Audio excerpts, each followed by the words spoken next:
ang GMA Regional TV, One Mindanao. Aniya na mga dagkong balita karong adlaw sa One Mindanao. 16 katao patay sa pagpamusil sa Bondi Beach sa Australia. Lalaking miilog og armas sa sospek, gikonsiderang bayani.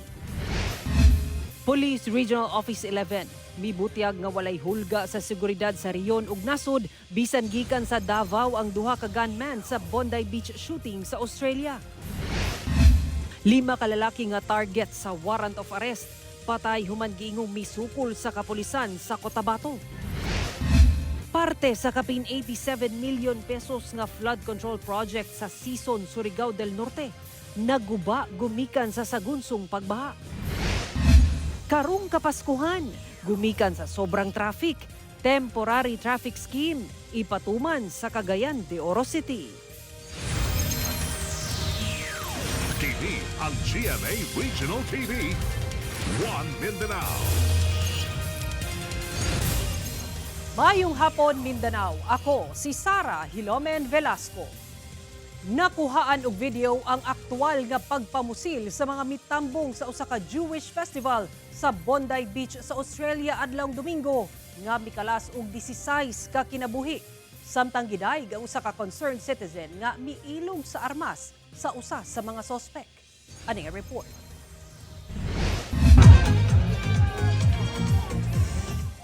Ang sadya nga kalingawan sa pagsaulog sa Jewish festival nga Hanukkah sa Bondi Beach sa Sydney, Australia ni adtong Domingo.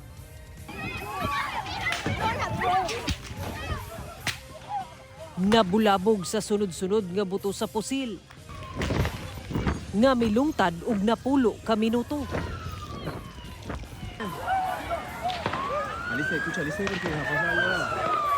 16 ang namatay ug 25 ka survivors ang padayong gipatambalan sa ospital. Ang edad sa mga biktima anaa sa napulo kutob 87 anyos. Nakuhaan sa bug video ang mag-amahan nga sospek sa pagpamusil. Ang 50 anyos nga amahan nakaengkwentro ug napatay sa mga pulis, samtang ang 24 anyos nga anak kritikal karon sa ospital human napusilan. Sa kuha ni ining video, makita ang pag-ilog ni ining usa ka lalaki sa armas sa sospek ug abtik nga gitiun ang armas ngadto sa sospek. Gidala sa ospital ang sospek human nakahiagom og mga samad pinusilan. Apan gidala sab sa ospital ang lalaking nangilog og armas sa sospek human naigusab og bala sa braso ug kamot. Nailhan kini nga si Ahmed Al-Ahmed, usa ka fruit vendor. Giila sa Australian government ang nahimo niining kabayanihan sa gitawag karon nga worst mass shooting sulod sa halos 3 ka dekada sa Australia. An attack on Jewish Australians is an attack on every Australian. And every Australian tonight will be, like me, devastated on this attack on our way of life. There is no place for this hate, violence and terrorism in our nation. Let me be clear, we will eradicate it. Sara Hilomen Velasco, One Mindanao. Ginaimbestigahan na matud pa sa Police Regional Office 11 ang taho nga gikan sa Davao ang mga sospek sa mass shooting sa Australia. Atong sayro ng detalye niini sa live report ni John D. Esteban. John D.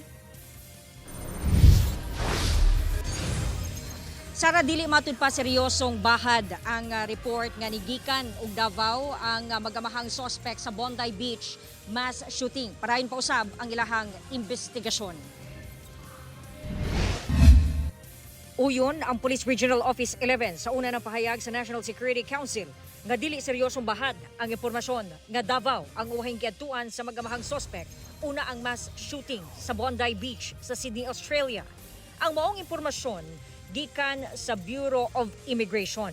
Anaa daw sa nasod ang duha niadtong November 1 hangtod November 28 ay niadtong Australia pinaagi sa connecting flight gikan Davao pa Manila.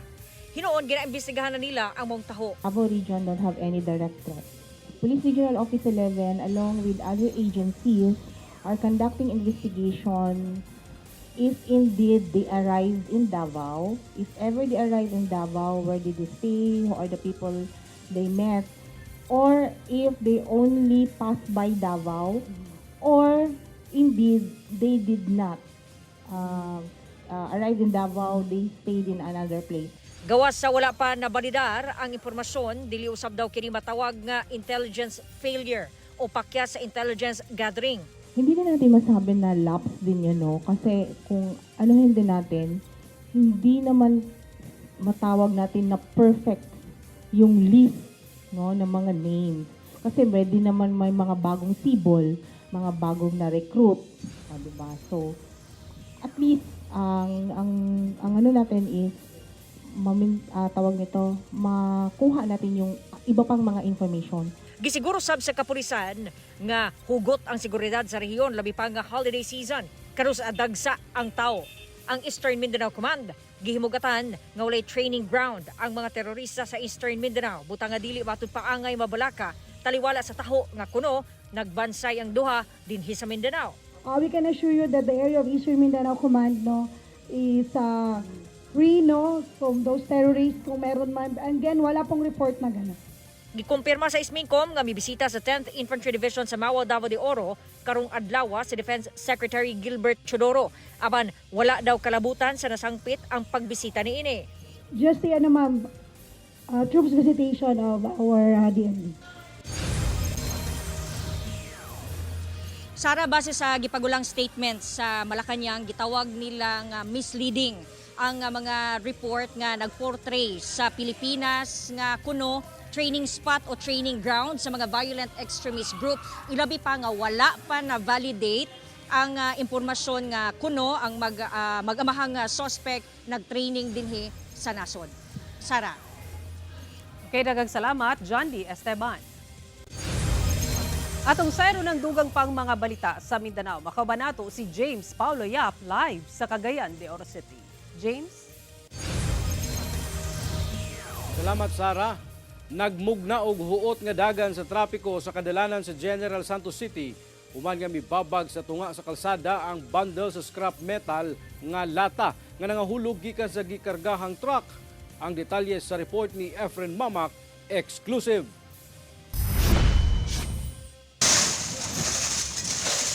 Gamit ang mga pala, paspas nga gikandos niini mga trabahante sa usa ka junk shop aron masulod balik sa mga dagkong sudanan kining nagkatag nga mga scrap metal nga nahulog sa usa ka truck padulong sa tunga sa National Road sa Barangay Mabuhay, General Santos City pasado alas 11 sa buntag adlawng Miyerkules. Ang maong mga scrap metal, mga waste product sa paggama og lata nga pinalit nila sa usa ka kompanya sa Pulumulok South, Cotabato. Apan diyang gibiyahe na kini, kalit kini nga hagbong pag-abot sa pakurbadang bahin sa maong kadalanan. Sumala sa mga trabahante nga atong nahinabi, nawad-an matud pa o balanse ang mga karga o sakay nining nga usa ka truck nga nasa akong likod busa nang hagbong kini. Bugat kang karga sa taas, ang sa baba gamay ra karga ba dili kay bugat gaan lang nga. Balik atong bugat nga karga sa taas mo tong nungdan nga nagpagtaghili diyan ni kwan ba nagbong. Gumikan sa hitabo, mihuot ang dagan sa trapiko sa lugar. Ganit kini mga dagkong sakyanan, napugos na lang sa pag-agi sa daplin sa kalsada. Hinoon mibalik ra sa normal ang dagan sa trapiko diyang nahipos na ang mga scrap metal paglabay sa pipila ka minutos. Wala sa natalang angol sa insidente. Kauban si Bong Vicencio, Efren Mamak. One Mindanao.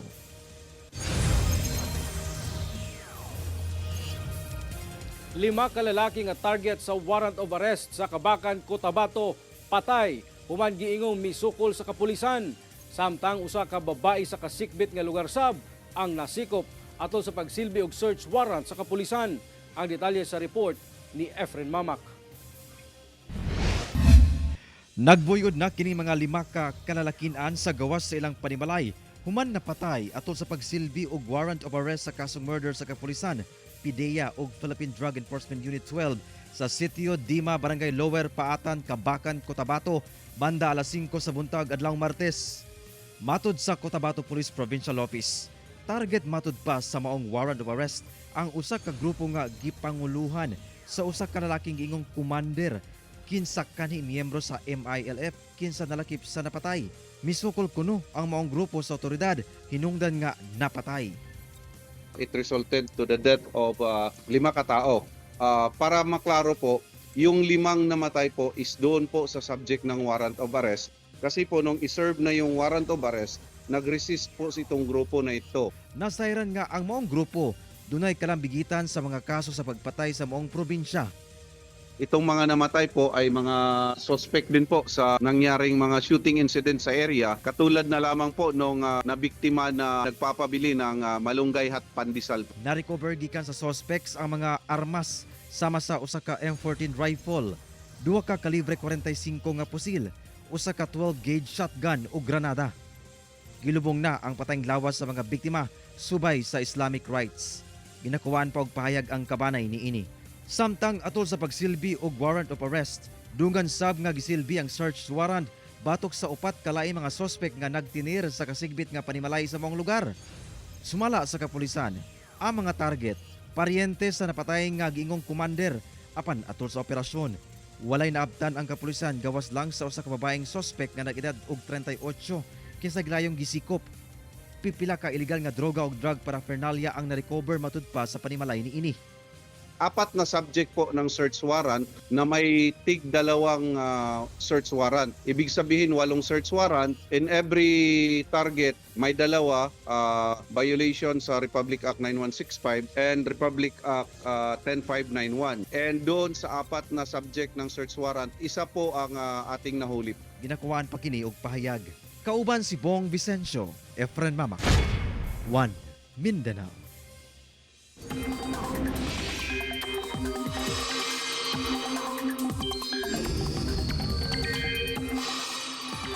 Bisan walay pagdaot sa panahon, makasinati gihapon og mga pag-ulan sa pipila ka lugar sa nasod. Sumala sa pag-asa kini tungod sa 4 ka weather systems nga makaapekto sa panahon sa nasod nga posibleng magdala og mga pag-ulan. Kini mao ang amihan og shear line sa Luzon ug easterly sa Visayas. Samtang sa Mindanao, Intertropical Convergence Zone o ITCZ ang magpaulan sa isla. Base sa datos sa Metro Weather, dunay tsansa sa ulan sa dakong bahin sa Mindanao, sama sa Zamboanga Peninsula, Northern Mindanao, Barm, Soxargen, Caraga ug Davao Region. Mag-igmat gihapon sa mga posibleng pagbaha o landslide, mga kapuso. Kini ang GMA Regional TV, 1 Mindanao.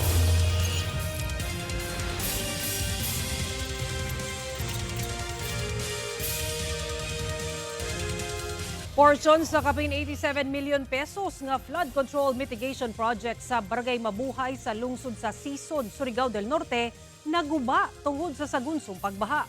Mga residente sa lugar nanawagan nga mapadali ang pagpaayo niini tungod sa risgo sa baha sa ilang lugar. Ano yung report ni Cyril Chavez? Nangabuak og nahugmak nga dike kung asa migawas na ang mga bato nga anaa sa ilalom niini. Kini ang pipila sa mga sitwasyon human nga nahugno ang flood control mitigation project sa Purok 2, Barangay Mabuhay sa lungsod sa Sison, Surigao del Norte. Ni atong Nobyembre 25 ning tuiga, ang pagkaguba sa mong dike gikabalakan sa mga residente. Labi pa nga gasaka ang level sa tubig ug sulog ang tubig sa Mabuhay River. Matod sa usa sa mga nagreklamo nga si Wilbert Ga, una pa man nahugno ang mong portion sa flood control. Nakitaan na kini og crack sa mga residente tungod sa sagunson nga pag-ulan hatod sa mga milabayng bagyo og wala dama hinapos sa Nobyembre nahugno gyud kini. After na nung bagyong Pino, so mga ilang araw na wala nang ulan, walang baha, wala namang malakas na baha. So normal ang takbo ng ng sapa doon. So walang activity. Sa video ni Wilbert niadtong Disyembre 3, kita ang kadako sa danyos nga naangkon sa mong flood control project. Kita sab ang pinaspasay nga pagtrabaho sa usa ka bakho aron mahawanan ang lugar. Nag-umpisa na yung pagtrabaho ng kontraktor through yung backhoe nila. Ginagawa na nilang... Base sa impormasyon, mukabat sa kapin, 87 million pesos ang kantidad sa mong proyekto nga gisugdan ni atong tuig 2021 ug natapos 2022. Ginasuwayan pa sa GMA Regional TV 1 Mindanao nga makuha ang bahin sa Civic Construction and Development kinsa mo'y nag-implementar sa mong proyekto. Apan, dili makontak ang ilang numero. May balibad pasab ang DPWH Region 13 sa paghatag og pahayag kalabot niini. Sanglit si DPWH Secretary Vince Dizon lang daw ang pwede mutubag sa media. Karon, Nagsumite na og reklamo ngadto sa DPWH og ICI ang grupo nila Wilbert kalabot sa mong proyekto. Kailangan matrabaho ka agad kasi lalo na ngayon panahon, muulan, hindi malaman kung may bagyo or ano, pero tumataas talaga ang tubig doon. Sabi nila, malaking epekto sa kanila pagka tumaas ang tubig, baha. Cyril Chavez, One Mindanao. 41 anyos nga lalaki kinsa bag-ong gawas lang sa prisuhan sa milabayng tuig. Balik prisuhan na sab, human nga mapalitan og ilegal nga droga sa bypass operation sa kapulisan. Shabu nga mobalor sa kapin 13 million pesos na sakmit gikan sa suspect. Atong ibalik si Cyril Chavez.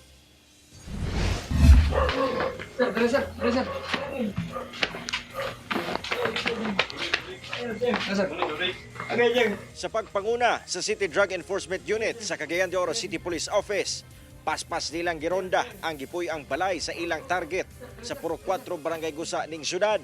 Ang operasyon gilusad pasado alas 3 sa kadlawon adlong Sabado kung asa giila ang suspect nga usa ka 41 anyos nga lalaki. Human mapusasan ang suspect, gilayong gisuta sa otoridad ang eco bag nga ana sa iyang posisyon. Dito may balandra ang sobra 2,000 grams sa shabu nga nakaripak na.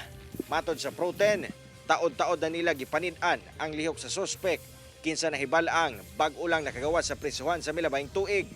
Apan may balik gihapon sa mong illegal nga binuhatan. Positibo kining napalitan og sachet sa sabu, bugti sa 10,000 pesos marked money ug ang nakumpiskang kapin 13.6 million pesos nga kantidad sa sabu nga nakaripak. Wala po itong trabaho.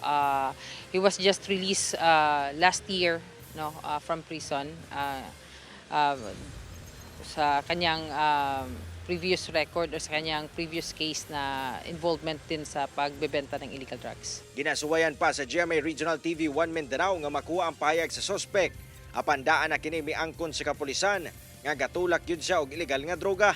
Actually, yung mga kahit sino po yung mga kakilala niya, yung mga neighbors po niya or mga iba pong mga individual na nagbebenta rin, no, ng illegal, parang nagre-retail talaga ng illegal drugs. Oo, yung mga paroknyan niya. Gani, may angkon sab kini nga sagad sa droga nga iyang makuha nagikan sa probinsya sa Lanao del Sur. But that is subject for validation. Alam po naman natin na lahat po ng yung iba na mga sinasabi is just to para lang po na ano yung investigation po natin, no?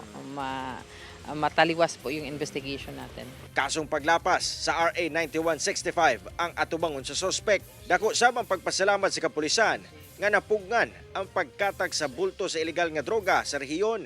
Labi pa nga gilaraw kining iapod karong holiday season. Kauban si Jaybert Pairat, Cyril Chavez, One Mindanao.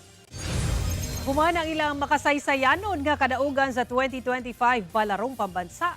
Dakong dungog sa Pilipinas ang giuli sa secondary boys basketball team sa Davao Eagles tungod sila ang kampyon sa 14th ASEAN School Games. Gipasa sa Davao City Council ang resolusyon aron pasidunggan ang Team Davao Eagles nga mao ang secondary boys basketball team sa Ateneo de Davao University. Kinuman ilang nasungkit ang gold medal sa 14th ASEAN School Games nga gipahigayon sa Brunei niadtong November 20 to 28, 2025. Gipildi nila ang teams gikan sa mga nasud sa Southeast Asia. Sila ang representante sa Pilipinas sa maong international sporting event human ang historic victory sa secondary basketball boys sa Palarong Pambansa 2025. Gikan sa palaro ni atong Mayo, usa ka bulan nga nagpahulay ang team ug mikumbati na sab sa practice alang sa ASEAN School Games. Ginapangandaman na sab karon sa team ang ilang pagdula sa Davao Regional Athletic Association o DAVRAA sa February 2026.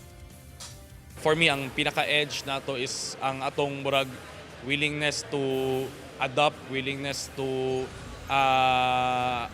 give our all para sa atong country.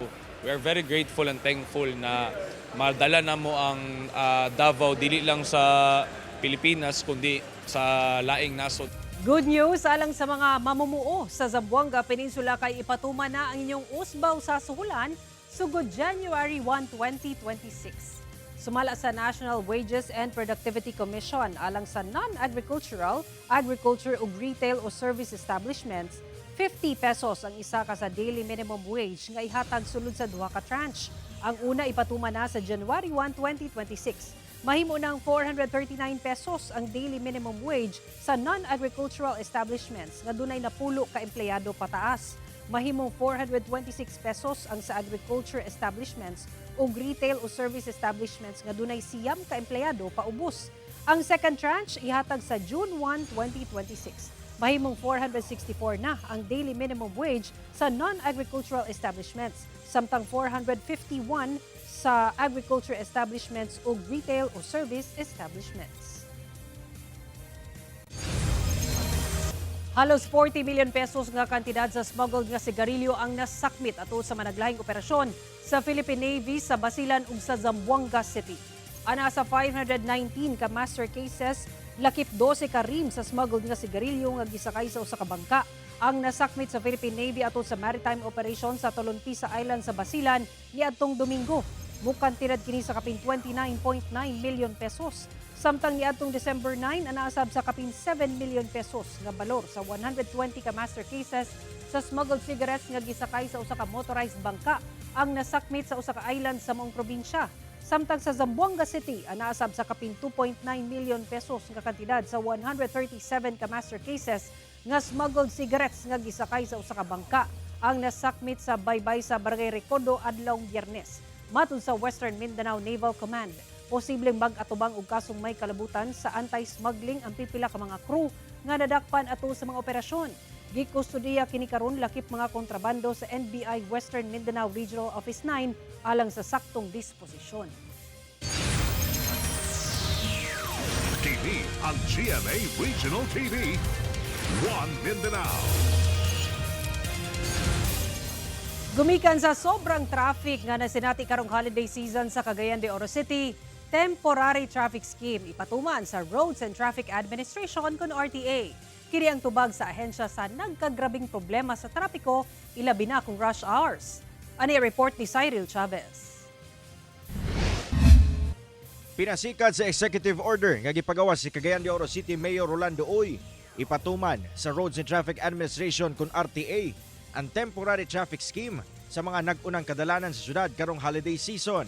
Magpatuman og no left turn sa tanang klaseng sakyanan sa mga dalan sama sa eastbound sa Luna Street, padulong Osmeña Street, gikan alas 9 hangtod alas 6 sa gabi.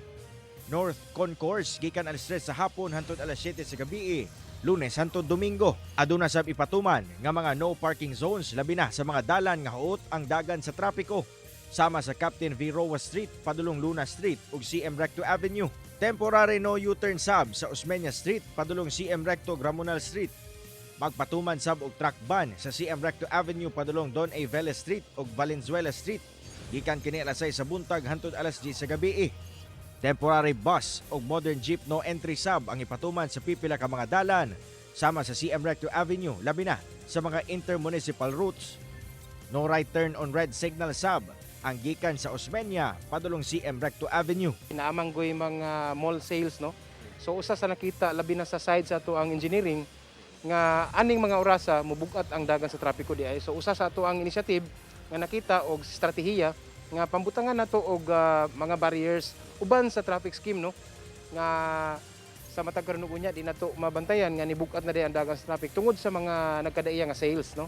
Gibawal sab ang pagbaligya sa mga ambulant vendor sa mga dalan nga adunay traffic scheme nga ginapatuman aron dili mahimong rason sa trapiko. Gikalipay sab sa RTA nga pipila sa ilang mga traffic light ang miandar na, labi na katong mga major roads sama sa CM Recto Avenue. Ato gining napaningkamutan nga ma-function ang mga traffic lights, most especially sa ato ang mga major areas kaning labi na sa CM Recto nato, sa may Velez area ug some other areas nga ato nang naabot, no, ang ma-function ang mga traffic light. Pasalig sa buhatan nga aduna gid sila mga personahe nga nakadeploy aron motabang sa pag-address sa mga lugar nga makasinati og bugat nga dagan sa trapiko. Kauban si Jaybert Pairat, Cyril Chavez. One Mindanao. Kapin 200 kaparisan ang dungan nga nag-I do atol sa kasalan sa Pasko sa Davao City. Sa impormasyong nakuha sa GMA Super Radyo Davao, gipangunahan ni Davao City Acting Mayor Sebastian Baste Duterte ang seremonya sa mga kinasal nga gipahigayon sa Davao City Recreation Center diin kapin 40 kanila gikan sa indigenous people. Sa mensahe ni Acting Mayor Baste, gihimugatan niya ang importansya sa kaminyoon. Sanglit kung ligon ang kaminyoon, maayo sab ang pundasyon sa pamilya, komunidad ug syudad. Kinahanglan lang nga magtinabangay ug suportahan ang matag usa. Panganday usab niya karong Pasko alang sa mga kinasal nga mahimong mas malambuon, malipayon ug malinawon. Gihatagan sab og Noche Buena package ug cash assistance ang mga kinasal. Mga kapuso, 8 ka adlaw na lang, Pasko na. Ug mao kato ang mga ulahing balita sa Mindanao karong adlaw. Mamahimo ninyo kini makita pag-usab pinaagi sa pagbisita sa official website sa GMA Regional TV o bisitahan ang among official YouTube channel ug i-click ang subscribe button para sa pinakaulahing balita. Daghang salamat sa atong mga kapuso sa Mindanao nga nagalantaw kanamo ug sa atong mga kapuso abroad. Padayon lang sa pagtutok sa mga lokal nga balita matag adlaw tungod sa GMA Regional TV, Local News Matters. Kami ang GMA Regional TV 1 Mindanao, tibok pwersa para sa mas dakong misyon ug mas halapad nga pagserbisyo sa nasod.